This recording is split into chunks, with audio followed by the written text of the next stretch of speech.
well, rough week in our house. Had some traumas, had some hair pulling out moments. Luke this whole week has been a complete nightmare. Every single day, literally, he's done something just mind-boggling over the top. He spray painted stuff in his Mima's yard. He got mad at his sister, so he decided to slice the couch. He got mad at his cousin, so he decided to throw a water bottle and broke a TV. He killed a couple of chickens. He hurt a couple of the quail. He's been on a roll, and every single day it's been something with that kid. And I don't know how to teach him otherwise, because as I was kind of praying about it, going, is my child demon possessed? I mean, what the heck is going on here? Has he got one of these, things that he may need to see a doctor? Because maybe he's beyond psychotic. Okay, had to move. Because I also realized my couch had something spilled on it, and I was sitting there in it. Because that's how we roll. Anyway, sorry, the sun is like horrible right here. There we go. Anyway, so all these horrible things. Then yesterday we found out that my grandmother had passed. She's been pretty miserable for a while. It's kind of a blessing, but it wasn't the peaceful death that we would hope for. It was very painful and probably terrifying for her how it happened. And we're struggling at the thought of that, because like I said, you just hope that it can just be a peaceful transition and just go to sleep. Like my other grandmother, she got a little frustrated and then she just kind of leaned back, and then that was that.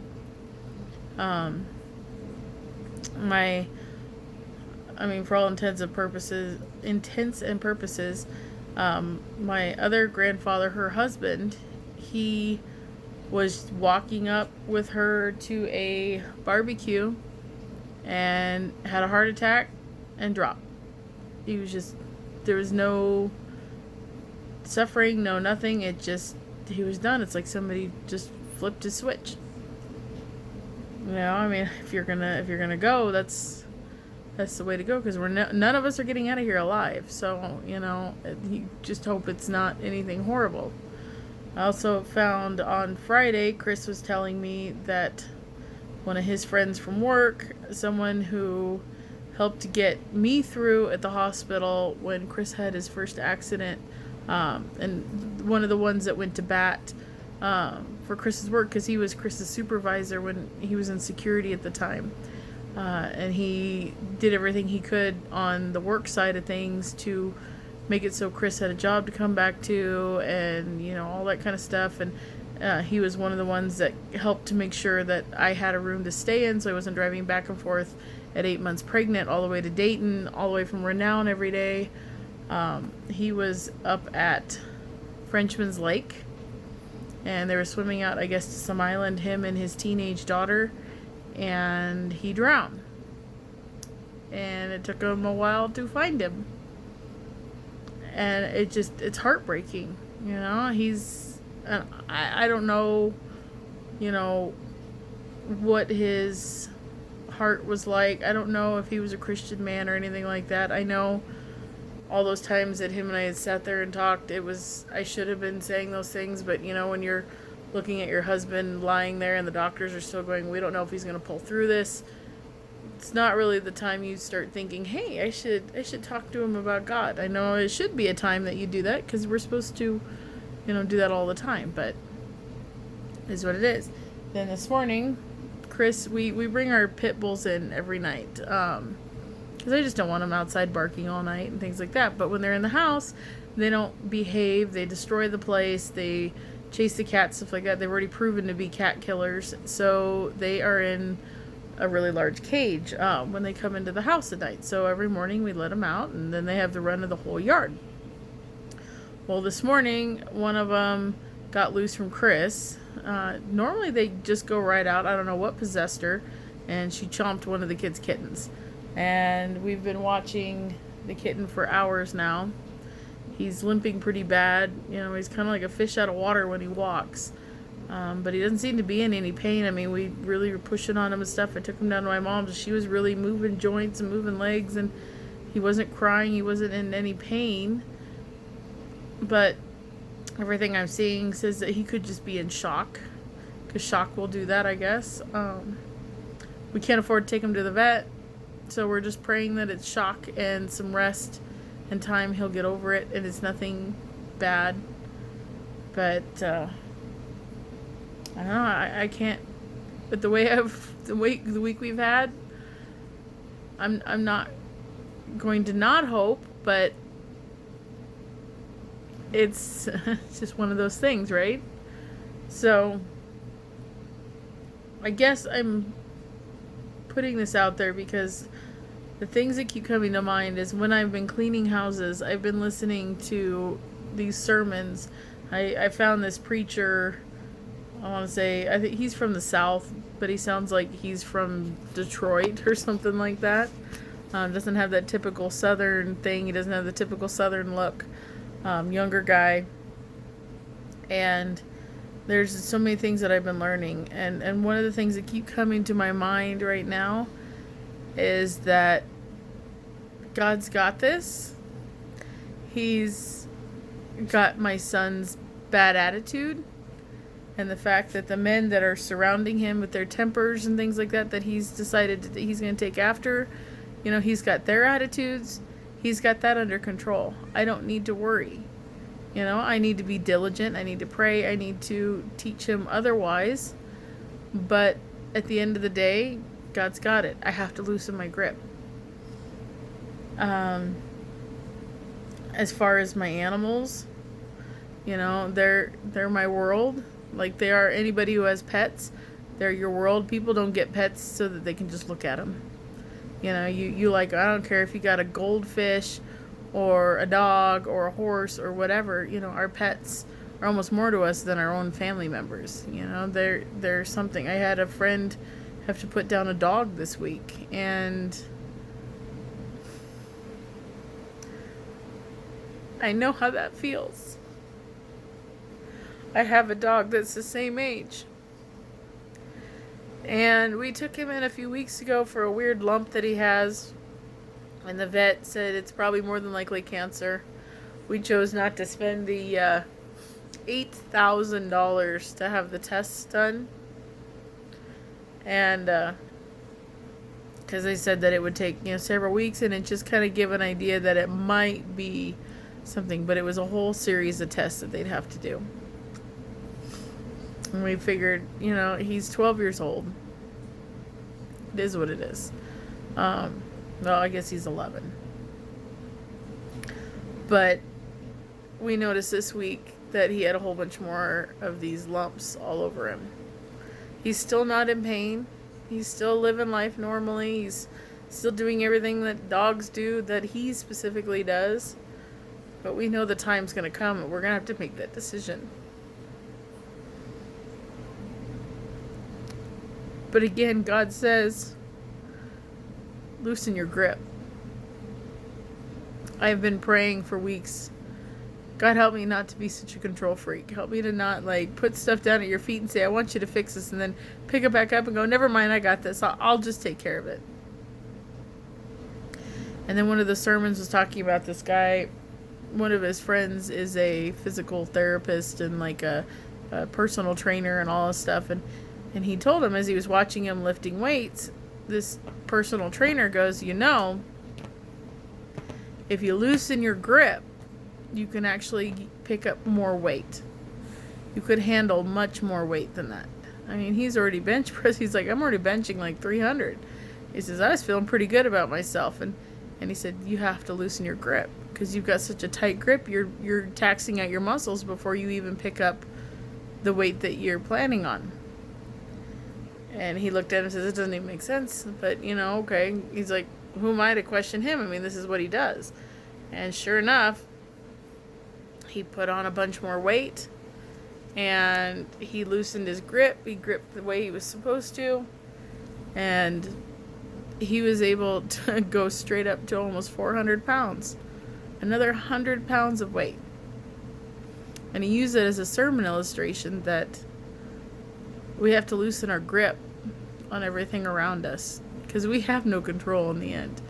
We have to loosen our grip so that we can handle all the weight that's put onto us, because we live in the world that we do. We choose to have the lifestyles that we do. We have the pet sins that we do. But in order for God to work with us, we have to loosen our grip. But it also came to me this week too that God,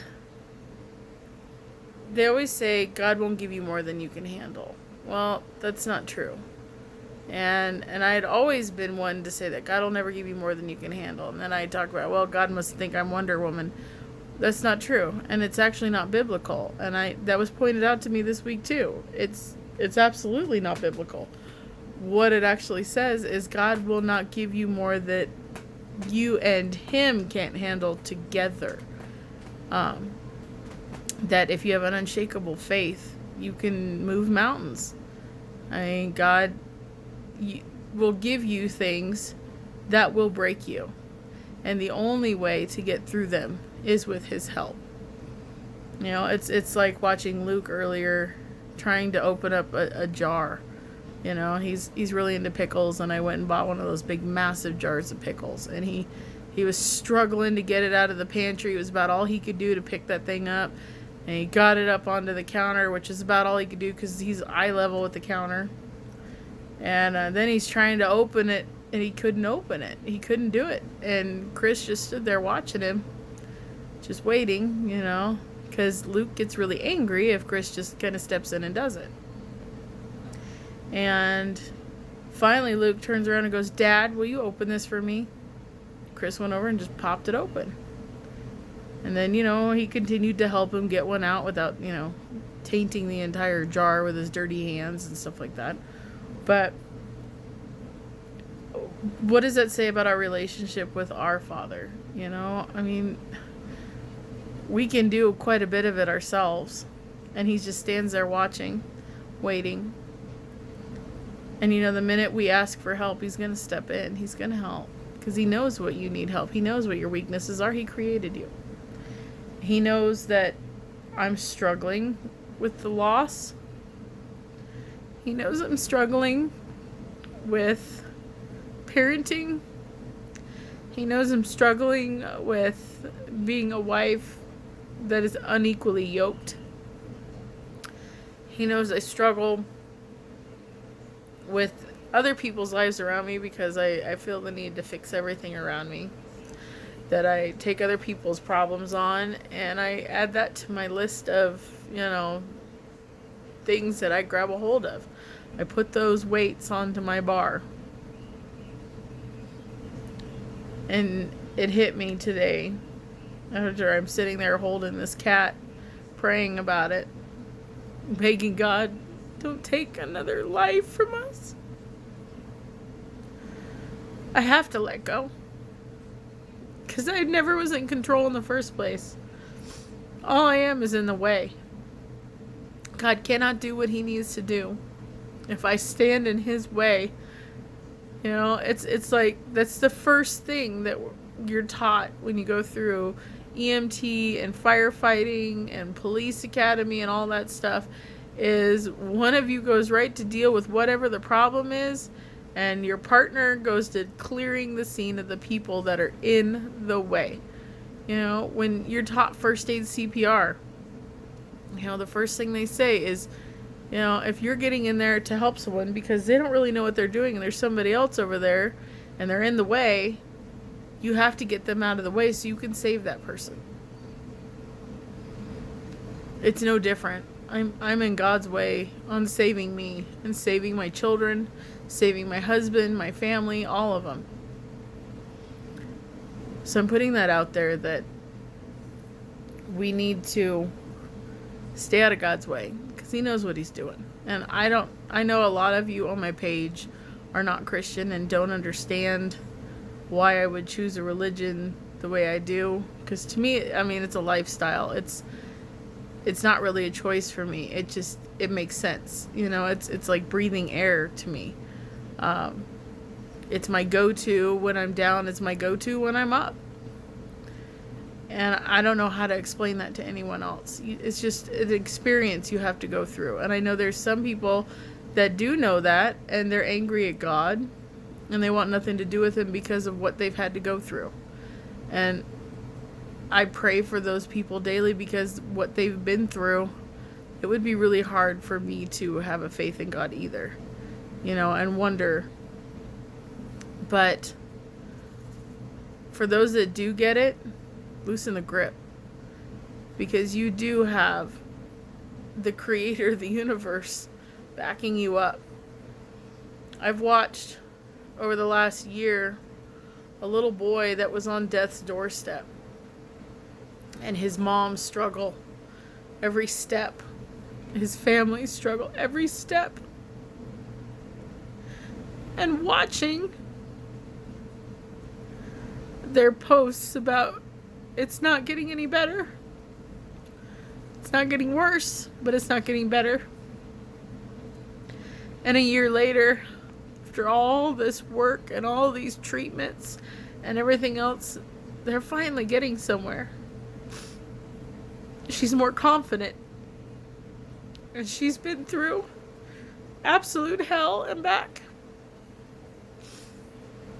And it breaks my heart when I see their failures. But it brings such joy and peace when they have, a new test that comes through and it turns out it's exactly where they wanted it to be, or even better. And she has an unshakable faith. But even she admitted there's times where she's so angry at God, going, "Why, my child?" I would be no different. I'm looking at my 5-year-old and wondering, what in the world, where have I gone wrong as a mother? What have I not been doing? Never dawned on me that it's not all me, He's just a more aggressive personality that doesn't have an outlet. And all the men in his life, every single one of them, his uncles, his grandfather, his dad, the only men he sees, the only males he sees, they all act the same way. They're angry, they're loving when they have to be, but for the most part, they get annoyed when they have to talk to somebody. They have these aggressive stances all the time. If they don't get their way, they get super aggressive and almost violent. I can't change that. I watch my brothers go through it, and both of them have become the men they are because of the man that raised them. And it's a cycle that just keeps coming through, and luckily my girls, they have a good team of women around them that when they do feel like they need to go to that dark side, so to speak, some of these women step in and go, no, that is not the way we do things. But a little boy is programmed to listen and watch the men in his life, not the women. Now, those that are being raised by single moms and things like that, those boys are watching a woman be the man and the woman. And they'll be as well-rounded as you can get. And I almost wish that my son could be raised by some of the single moms that I know, because those moms are those things, and those situations that kid knows. That's who I'm supposed to be. And at the end of the day, that's who they're watching. They don't have another person they can't control teaching them things that they can't control.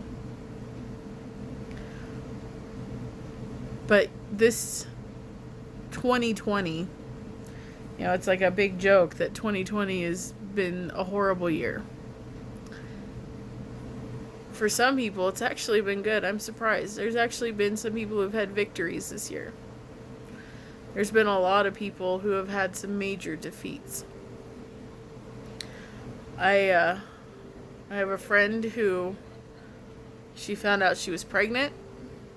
She's in her late 30s, which she was a little nervous about. She's already got 4 other kids. And she was kind of excited. They went to the doctor, they did an ultrasound, and they warned her. Okay, you're 4 weeks in. There's a heartbeat and everything else. But at 12 weeks, we're going to do another ultrasound, but you need to know we're not liking what we're seeing. And at her 12-week ultrasound, they broke it to her. There was no heartbeat. The baby had not survived. They call it a silent miscarriage. And her body hasn't even fully wrapped itself around of a miscarriage. And they were all excited. They thought, yay, at least we'll have something good. Because these people are great parents. I mean, they can afford to have yet another mouth to feed. They've got a wonderful home. They've got plenty of room. But it's been a rough year. But again, going back to my whole point here, loosen the grip. You don't need to hold on to it all. You don't need to control it all. You're just going to dig your own grave. Stress literally kills. My disease I have probably could have stayed dormant my entire life, according to my doctor. And I never would have known. And it was being in a toxic, stressful environment that brought it out, like, in the most strong, violent ways. And I have an aggressive form.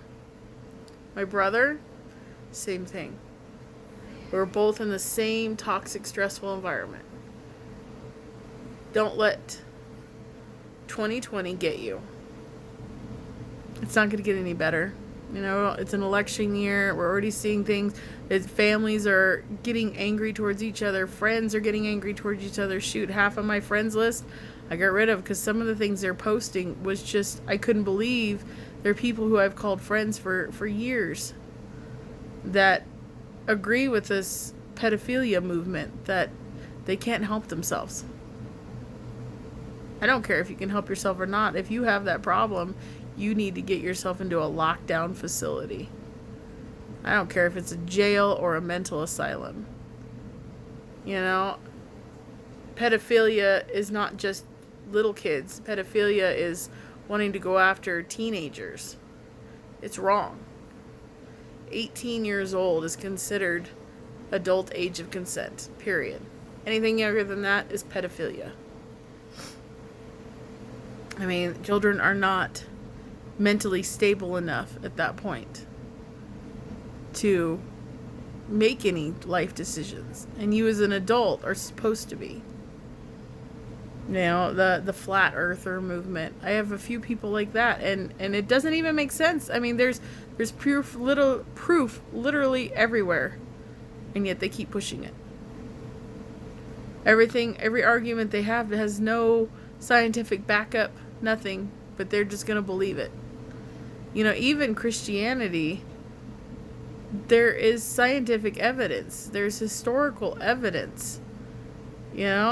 Yeah, there's a lot of big parts of it that's got to be on faith, but it's based on certain things. I mean, like the fact that some mathematician out to prove creation couldn't be done in 6 days. Because that's what he does. He's like the highest, thing. And it was funny because it was a non-Christian who showed it to me that soon converted afterward. Because this non-Christian, absolute atheist, whatever guy who set out to prove Christianity wrong, ended up proving that the world was created in 5.5 days. The universe breaks down to 5.5 days. Explain that. Mathematically, he ran it. And you got to think this is like one of the best mathematical minds. One of those minds that we would all kill to have, because they make Those people that act like human calculators look like nothing. And he proved himself wrong. How do you do that? You know, archaeologists every day find evidence of biblical stories. Geologists, you know, paleontologists, all of them. They're always finding things. The oldest living human remains that were found was a woman. And it was found right around the area that they think that the Garden of Eden could have been. Right about where the Bible says it would be. And they have yet to link that body with a monkey. You know, that even Darwin himself said there's probably no way, because literally no other species has changed species lines. Ever. It was just something I noticed they were a lot alike. Well, but you know what? Like that poor little cat laying over there on my couch defenseless right now. That cat shares the same diseases as we do. One of the few species who does. Do we look like cats? No. Do we like to sleep a lot? Yeah. Dolphins are the only ones that are as smart as we are. You know? I mean, pigs. Baboons and pigs we can exchange organs with. They're the only animals. So think about that. The animal kingdom, you know, if you're going to nail it down to one animal, chimps are not the closest to us. They just look the most like us and act the most like us. So, loosen your grip. Move on. You don't need to deal with this anymore.